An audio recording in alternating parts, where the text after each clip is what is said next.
Previously on Believe You Can Paint.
Welcome back to the Believe You Can Paint channel. Before summer break started, I took on a challenge to turn Dollar Tree fairy garden decorations into tabletop terrain. In part 1, I showed you the prep work and modeling it took to get these items ready for paint. Now that summer break is over, let's pick up where we left off and get to painting. We're going to dig into whatever looks good off the shelf. The paints will be a mix of various Citadel, Army Painter, and Vallejo paints, applied using both airbrush and hairbrush. So kick back, relax, and let's get these guys ready for the table.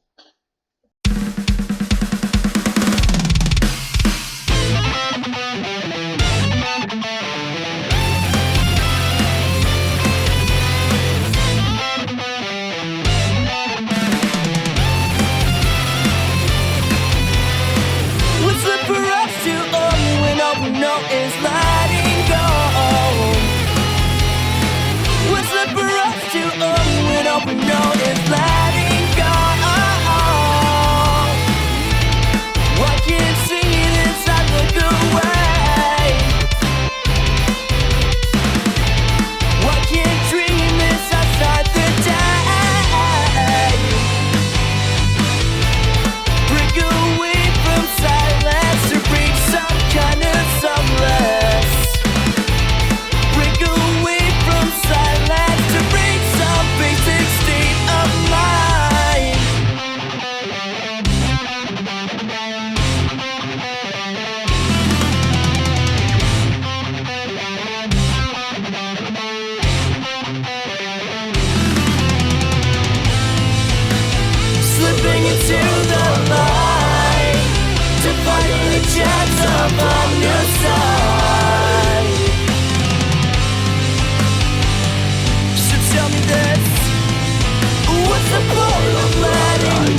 this day deep inside me, where no one can read.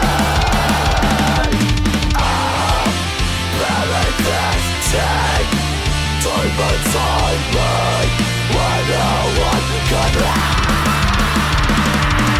All that you've given me is a mountain of atrophy.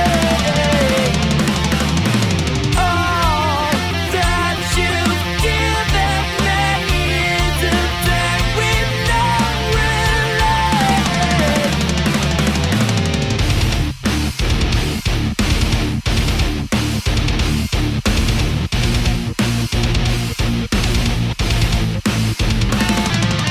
Don't even look to me when you're falling. Sex,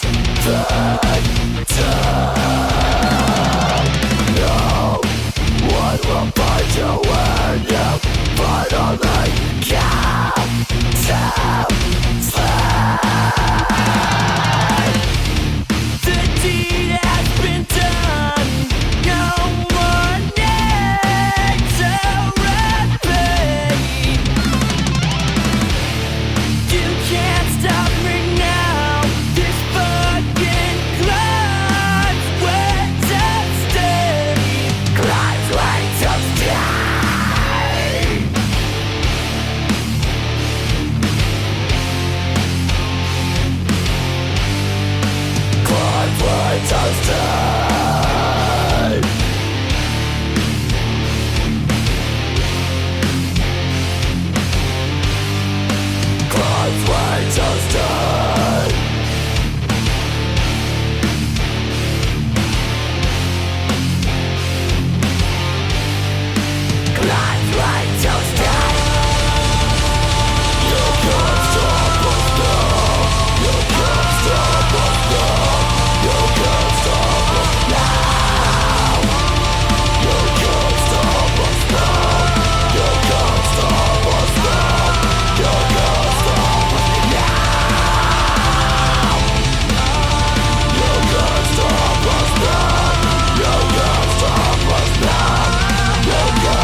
Treating of expression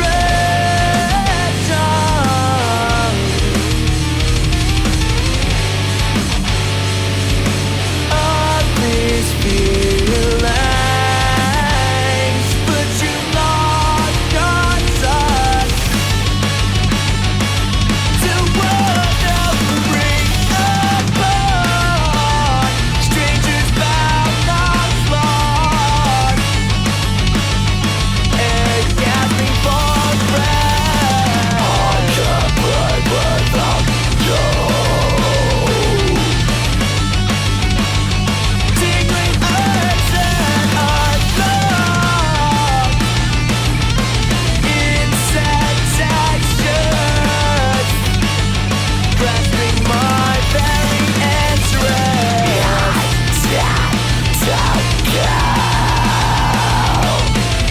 Submerging we fell,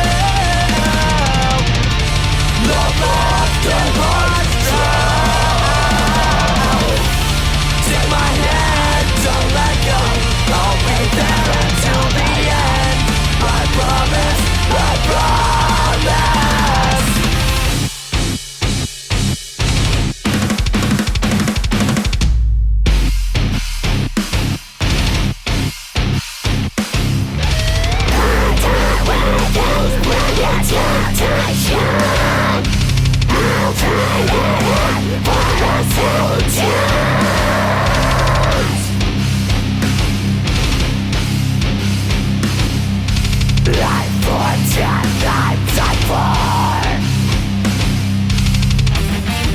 I always said you'd be at my road, teasing me to let go. I always said you'd be at my road, teasing me to let go.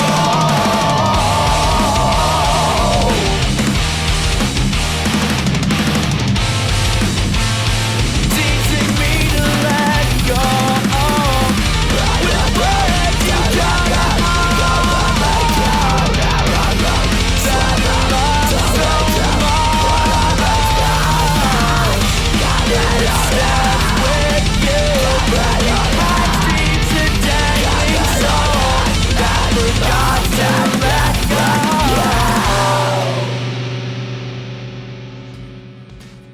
Alright, let's talk about some black magic moss.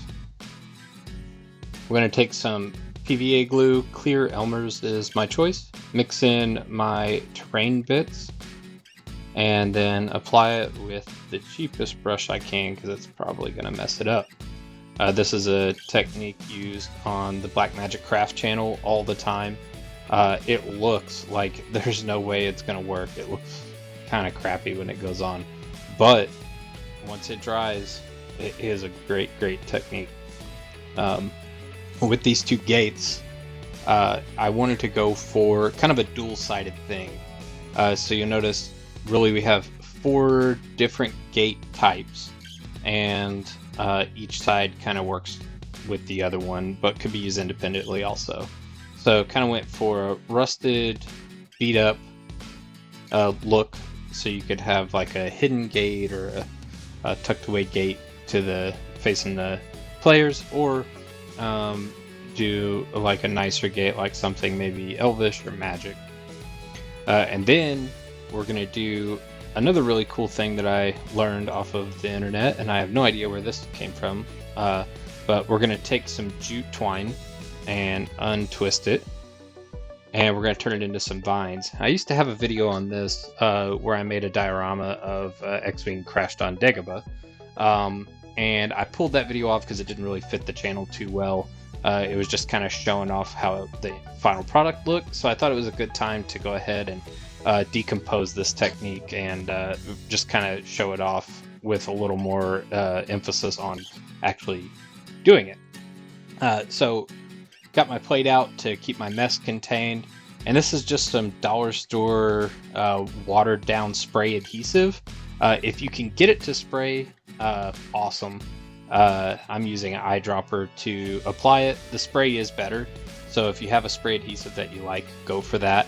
If you don't, buy see if you can buy 2 bottles that have a cap that'll go on your spray adhesive, and then use one cap to spray the glue, or use your cap on the glue bottle, and then take that cap off and put it on your water bottle, and then spray water through it to clear your cap. And so then you could keep spraying, because on these cheap ones, the first time you use it, it's kind of done. But it is a good adhesive, especially for something that you're not looking to try to win a golden demon with or something. So all we're doing, just kind of getting the glue into the jute twine, and then putting some kind of debris on it. The stuff that I'm using, I've had it for a long time, and I bought it, from a Games Workshop place, or a Games Workshop heavy place, so they had all kinds of different bits. I don't know for sure that Games Workshop, I actually don't think it is, but I have no idea what it is. Probably Hobby Train or something, but it was from a store that was big into wargaming and had all kinds of displays, and I just grabbed that because I thought it looked good. It's really fine. Yeah, so it's looking really good, and you can see it just kind of makes the vines look hairy, which is how a lot of vines are in the wild. And I'm just being real liberal here, trying to make sure that we don't have it come off in any way. And then just applying some more giblets. These are the same debris that I used on the rest of it for the moss, and so it'll match pretty well, but with it stuck to the jute twine using a different glue and kind of mixed up differently, it won't have the exact same color. And then if you don't like the color, you can spray or drip on some thinned paint to get it to dye a little bit if you like. That's always an option also. I do have some green jute twine that I tried using. Didn't look too good, but I'm sure there are some twines that you can use that you like. The hardest thing here without the spray is dragging it through the glue. Everything gets clumped together. And so then I've got to separate it kind of and flatten it out. You get a little bit of a, I don't know, a pressed look if you have to tap it on like what I'm doing here. If you can get your spray adhesive where it'll spray, you can sometimes get it to where you don't have to drag it, and then that'll keep it, all the little individual hairs, from clumping, and you can get a little bit better look. But for this, I thought it was good. So that's hairy vines. And the last thing I want to talk about is just this project overall. It was a blast, really fun to do. It only took me a few days to do it, end to end, just working in my spare time.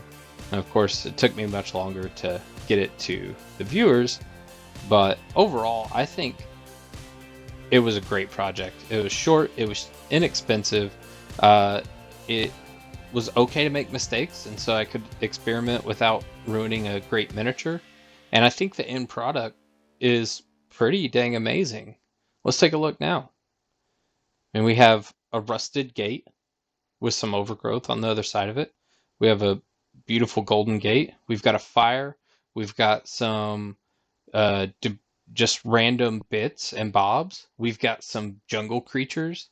We've got some indication that there's some kind of forest settlement. I mean, I think it's great. I've already used the beehive in a small bee encounter. So I think they're great pieces, and I can't wait to get them to the table. Thanks, guys. Have a good one.